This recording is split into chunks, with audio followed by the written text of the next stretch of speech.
معروف اداکار آغا سکندر 1954 میں لاہور میں پیدا ہوئے۔ انہوں نے اپنی تعلیم لاہور ہی سے مکمل کی۔ آغا سکندر کا تعلق ایک فلمی گھرانے سے تھا۔ ان کے والد آغا سلیم رضا 1965 میں وفات پا چکے تھے، جو کہ اردو اور پنجابی سینما کے ایک نامور اداکار تھے، جو بنیادی طور پر 30 اور 40 کی دہائی کے دوران ویلن کے کرداروں کے لیے بہت مشہور ہوئے۔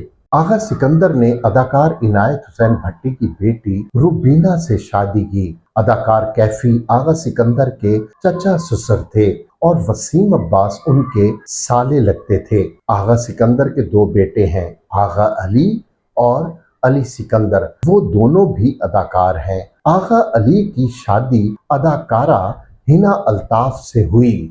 آغا سکندر ٹیلی ویژن اور فلم اداکار تھے۔ وہ کلاسک ڈراموں وارث اور دہلیز میں بھی نظر آئے۔ اردو اور پنجابی فلموں میاں بیوی راضی، فیصلے اور جٹ تے ڈوگر میں بھی انہیں دیکھا گیا۔ آغا سکندر کو بچپن ہی سے اداکاری میں دلچسپی تھی اور انہوں نے بطور اداکار 1970 کی دہائی کے آخر میں پی ٹی وی ڈراموں میں قدم رکھا اور ڈراموں میں متعدد کردار ادا کیے۔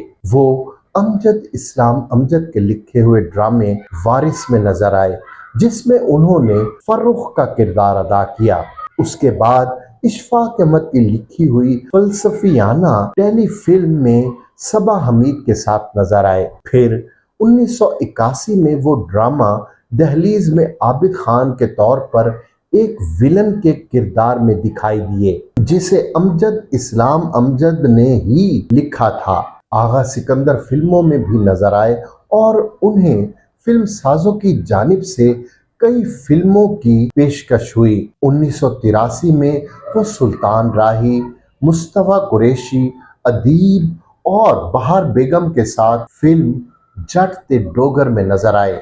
آغا ایک جذباتی طور پر نازک اور رومانوی شخص کے طور پر جانے جاتے تھے اور انہوں نے عموماً ڈراموں میں ایسے کردار ادا کیے جو جذباتی اور نازک ہوتے تھے۔ ان کی زندگی کی عکاسی ان کرداروں کے بالکل قریب تھی جو انہیں ادا کرنے کے لیے دیے گئے تھے۔ جب پاکستان اردو سینما زوال کا شکار ہوا اور اس کی جگہ پنجابی فلموں نے لے لی تو کچھ مسائل کی وجہ سے وہ جذباتی ہو گئے اور انہوں نے 1985 میں ڈراموں اور فلموں دونوں میں کام کرنا چھوڑ دیا۔ بدقسمتی سے آغا سکندر منشیات کے عادی ہو گئے تھے اور منشیات کے استعمال سے وہ ذہنی توازن بھی برقرار نہ رکھ سکے۔ آغا سکندر 25 مئی 1993 کو لاہور میں انتقال کر گئے۔ ان کی عمر اس وقت 38 برس تھی۔ انہیں لاہور کے مومن پورہ قبرستان میں سپرد خاک کر دیا گیا۔